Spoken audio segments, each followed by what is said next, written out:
हुए Osama bin Laden की तरह। पेंटागन के पूर्व अधिकारी माइकल रूबिन ने पाकिस्तान सेना प्रमुख को दिखाया आईना। माइकल रूबिन ने मुनीर की परमाणु धमकियों की तीखी आलोचना की।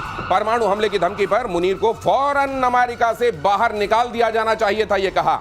अब देखिए, अमेरिका जैसे देश में एक चाल भी हो सकती है। वो इसलिए हो सकती है कि भारत ने तुरंत इस पर ऐतराज किया था और कहा था कि मित्र देश की धरती से इस तरह की बातें कही जा रही हैं और मित्र देश इसको मंजूर भी कर रहा है।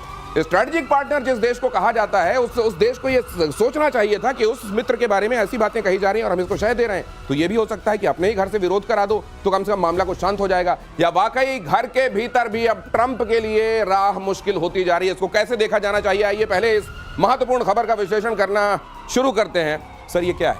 ये बिल्कुल वही है जो आप कह रहे हैं कि ये जो है ऑफिशियल कोई बयान नहीं आया। इसका मतलब जो करंट डिस्पेंसेशन है उसको इससे कोई फर्क नहीं पड़ता कि ये क्या बोल रहे हैं। उनको सिर्फ अपने लिए मसलमैन चाहिए। जैसे होते हैं ना, कोई डॉन चलता है, तो आजकल ट्रम्प का ऐसा लग रहा है अपने आप को डॉन मानते हैं कि मैं जो कहूंगा वही लोग मानेंगे। मैंने बुलाया, मैंने किया, मैंने पीस कराई।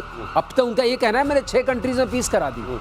ऐसे आदमियों को लेकर के पीस कराई जो न्यूक्लियर की धमकी देने के आधा विश्व हम खत्म कर देंगे। और आपके पास फोन आने वाला अमेरिका से 5 की जगह आपने 6 कर दिया, आधा दर्जन कर दिया। सर कहेंगे वो कि एक तुम ही हो मेरे हिमायती, एक गिनती बढ़ा दी। नहीं, अजरबैजान उसको भी गिन दिया है आपने। उसको भी जोड़ रहे हैं ना। अच्छा, हाँ, राइट। उसको जोड़ रहे हैं। इस हिसाब से तो 55 करना चाहिए सर, ये इसमें 5 में मत रुकिए आप। लेकिन जनरल सिन्हा, ये मैं समझना चाहता हूँ, ये क्या वाकई उनके घर में उनकी हरकतों को देखकर विरोध होने लगा? पेंटागन का पूर्व अधिकारी कह रहा है ये क्या, ये असीम मुनीर, ये ओसामा बिन लादेन है सूट बूट वाला, क्या ये बात ट्रंप के कानों में जा रही होगी? देखिए, ट्रंप के कानों में जा तो रही है, मगर ये भाई सोची समझी नीति है। लेकिन जू नहीं रेंग रही, नहीं रेंगी, क्योंकि ये बहुत डीप है। देखिए, चीजें जिस तरह से पूरी दुनिया में बदल रही हैं और वो उसका फ्रंटलाइन स्टेट है, इसको मैं आपको अंडरलाइन कर देता हूं। और most favoured nation out of the NATO वही है, पाकिस्तान ही है। यदि हमारी सोच में, हमारी सामरिक समझ में यदि ये बात नहीं आती है तो हमारी गलतियां। सर एक बात बताइए, हाँ, आज किसी पर हमला करने के लिए मेरे पास कुछ ना हो तो मैं गंदगी का एक टुकड़ा हाथ में ले लूं और उसको कहूंगा मैं तुम्हारे ऊपर अभी ये गंदगी फेंक दूंगा। उस पर जब फेंकूंगा तब फेंकूंगा, अपने हाथ में गंदगी लिए खड़ा हूं ना मैं। जी हाँ। ये बात ट्रंप को क्यों समझ में नहीं आ रही है? सर इस पर बात होगी, लेकिन अगली खबर देखिए। मुनीर के बाद अब पाकिस्तान के रक्षा मंत्री की भी गीदड़ भभकी। अगर फिर से जंग हुई तो सीमाओं पर नहीं। ख्वाजा आसिफ ने कहा युद्ध भारत के अंदर लड़ा जाएगा। इनको मालूम नहीं है कि ये वो लोग हैं जिनके पास ये ऑप्शन था कि वो पाकिस्तान जाएं या हिंदुस्तान में रहें, और उन्होंने हुब्बुल वतनी निस्फुल ईमान, ये बात जो कही गई है उनके अपने मजहब में, उसको माना और कहा कि हम तो इसी मिट्टी के हैं, यहीं पर रहेंगे। ख्वाजा आसिफ, तुम सपने सजाते रहो। पीपीपी चेयरमैन बिलावल भुट्टो ने भी भारत के खिलाफ जहर उगला। भारत सिंधु जल संधि में बदलाव करता है तो युद्ध छिड़ जाएगा, बिलावल ने कहा। ये मुझको लगता है रोस्टर लगा है सर। अब ये महीने में वो जो रोस्टर लगता है ना, बिलावल, ये तुम अब 12 तारीख को अगली बार बोलोगे सिंधु समझौते का। ख्वाजा आसिफ, तुम्हारा एक काम करो, इस बार इंटरनल मैटर पे दखल दो। दिनेश, मैं बताता हूँ, मुझे तो हंसी आती है। जैसे मुनीर गया ट्रंप के पैर पकड़ने, ये सर ये रोस्टर लगाता है। रोस्टर नहीं, मुनीर लगाता है, ट्रंप लगाता है। अब मुनीर आया, अब मुनीर को देख के ही दोनों पैर पर गिर पड़े कि देखो तुमने जो वहां बोला हम यहाँ भी बोल रहे हैं। अच्छा, हमारा ध्यान रखना। और ये पता है इनके बोलने क्या मतलब? ख्वाजा अहमद, ख्वाजा आसिफ को समझ सकते हैं आप। इतना ये तो पार्टी उनकी भी चल नहीं रही है, इनका कोई ऑफिशियल ओहदा भी नहीं है, लेकिन ये बीच में अपनी पतली आवाज में कुछ बोलते रहते हैं जिसका कोई मतलब नहीं है। आवाज तो आप समझते हैं। सर ये कहीं ऐसा तो नहीं अपने पिताजी की कुर्सी को इत्मीनान में रखने के लिए ऐसा करते हैं? इत्मीनान? अपने पिताजी की कुर्सी को आप बोलिए, इनके बयान का क्या मतलब है? कोई मतलब है? लेकिन मुनीर को बता रहे हैं कि मैं हूँ, ये इन्हीं के मुल्क में ज्यादा अच्छे से समझा जाता है। तू कौन, मैं खामखा।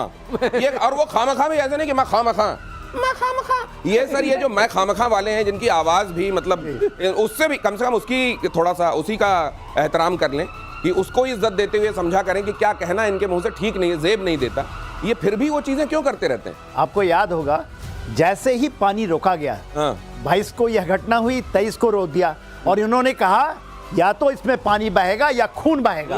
और वो उन्होंने बोला था सिंधु की धरती से, सिंध से बोला था ये बात। उसके बाद पलट गए थे। फिर अभी जब थोड़ी सी उनको मिली, जैसे हवा मिली, फिर बदल गए।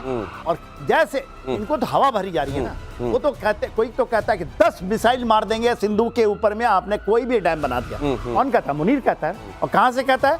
वो अमेरिका की धरती से कहता है। वो तो ये भी कहता है कि हम न्यूक्लियर मार देंगे और पूरा आधा विश्व ही खत्म हो जाएगा। या ये किसी ने पूछा, एक पाकिस्तानी से पूछा कि तुम ये बताओ, तुम इतना मिसाइल तो चला नहीं पाते हो, हथियार तो तुम्हारे चलते नहीं है, ये मुंह इतना क्यों चलाते हो? तो उसने कहा क्या ये भी बंद कर दो। अगली खबर देखिए, ऑपरेशन सिंदूर में हुए नुकसान से पाकिस्तान की बौखलाहट खत्म नहीं हो रही है। अब इस्लामाबाद में भारतीय उच्चायोग के अफसरों से बदला। पाकिस्तान ने उच्चायोग में बुनियादी जरूरतों को रोका, पानी, एलपीजी, अखबार की सप्लाई रोकी। आईएसआई के कहने पर पाकिस्तान सरकार ने उठाया कदम। पाकिस्तान की हरकत पर वियना कन्वेंशन का घोर, दुनिया भर के कन्वेंशन का उदाहरण ये देते हैं। कन्वेंशन कोई इन पे लागू नहीं होता, ये इसको बदला थोड़ी नहीं कहते हैं दिनेश, इसको टुच्चापन कहते हैं। इसको खींच निकालना कहते हैं। टुच्चापन जैसा होता है ना आपके यहाँ, आपके घर में रह रहे हैं, वो जमीन कहलाती है भारत की, उसको सब मुहैया कराना वियना कन्वेंशन के हिसाब से जिम्मेदारी है पाकिस्तान स्टेट की। अब उससे पता चलता है कि पाकिस्तान स्टेट की हालत क्या है। अगर आप अपने एम्बेसडर्स को, अपने जो वहाँ उसमें बैठे हुए एम्बेसडोरियल स्टाफ बैठा हुआ है, अगर आप उसको कुछ नहीं दे पाते हैं तो ये आपकी कमजोरी है, उस देश की नहीं, क्योंकि वहां तो आपके लिए गए हैं और अब ये चाहते हैं कि हम उसका प्रतिकार करके यहाँ बदला लें। ये जरा भारत को सूट नहीं करता है, इसलिए अभी वो बात सामने नहीं आई है। लेकिन ये तो बहुत ही, मैं कहूंगा, इससे गिरी हरकत, खैर इनसे और क्या हरकत उम्मीद की जाए, लेकिन ये हरकत इन्होंने पहले नहीं की थी। ये अपने आप में एक नया डायमेंशन है। मतलब गिरने का भी कोई रिकॉर्ड तोड़े कि कोई इतना गिर चुका है, इससे ज्यादा नीचे स्टूप नहीं कर सकता। जब तक आप ये सोचें वो उससे ज्यादा नीचे गिर के दिखा दे, और फिर जब आपको लगे कि यार अब तो इंतहा हो गई, अब तो पाताल में ही पहुंच गया, वो कहेगा नहीं नहीं अभी देखो और नीचे भी है मेरे लिए। पुतिन से मुलाकात से पहले ट्रंप का बड़ा बयान, रूस की अर्थव्यवस्था संकट में। ट्रंप ने कहा मैं युद्ध विराम देखना चाहता हूं। ट्रंप ने कहा, इतना ही नहीं, ट्रंप ने कहा कि वो पुतिन से मिलने के लिए रूस जा रहे हैं। इससे पहले ट्रंप पुतिन के बीच मुलाकात अलास्का में बताई गई थी। रूस ने भी समिट के लिए अलास्का को सही जगह बताया था। ऐसे में सवाल उठता है कि रूस जाने की बात ट्रंप की जुबान फिसलने की वजह से निकली, या उन्होंने असल में पुतिन से मुलाकात की जगह को बदल दिया। और सिर्फ इतना नहीं, वो ये भी कह रहे हैं विद इन फ्यू मिनट्स। वो जिस तरीके से अपने ओंठों को गोल करके बोलते हैं, ट्रंप का बोलने का अंदाज भी एकदम जुदा है, आप देखिएगा। बाकी आप अमेरिका के लोगों को देख लीजिएगा, ट्रंप की ट्रेनिंग अलग हुई है, और ट्रंप इसमें जब बोलते हैं वो उसी अंदाज में within few minutes I will be able to tell you it is happening actually. Sir ये जो इनका ये 2 मिनट के अंदर ये जज कर लेंगे उस पुतिन को, जो दुनिया के समझ में अभी तक नहीं आया है, ये ऐसी नादानी बोलते क्यों है सर?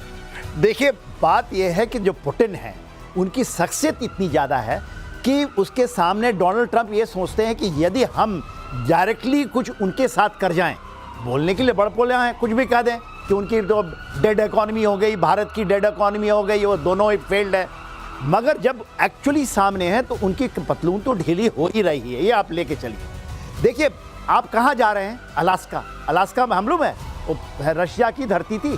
1867 में $7.2 मिलियन में इनको बेच दिया था, और पुतिन ने डिक्री भी कर दी है, मालूम है ना, उसको डिक्री साइन किया हुआ है। उनके लिए पैसा मुहैया कर रहे हैं, वो चाहते हैं कि ये मिल जाए। और क्यों मिला, क्यों मान गए इसके कि अलास्का चले जाएंगे? क्योंकि पुतिन ने फुट डाउन कर दिया। तो ये अलास्का से अचानक जो रूस हो रहा है सर, ये जिस पलट विश्वविद्यालय से इन्होंने कोर्स किया है उसी का नया पैंतरा है ये असल में जुबान फिसल गई? ये जबान तो फिसलती इनकी है नहीं, क्योंकि इनकी जबान ही नहीं है। ये जो मन में आता है जब उठते हैं बोल देते हैं। ऐसा प्रेसिडेंट जबान नहीं है या 100 जबानें?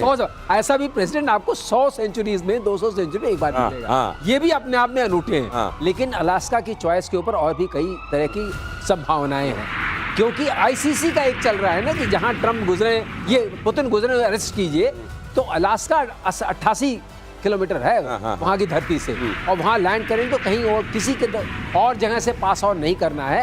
तो एक ये भी वजह है। लेकिन ट्रंप जाने वाले थे, फिर उन्होंने कहा मैं क्यों जाऊं, वो आए, वो वाली बात है ना।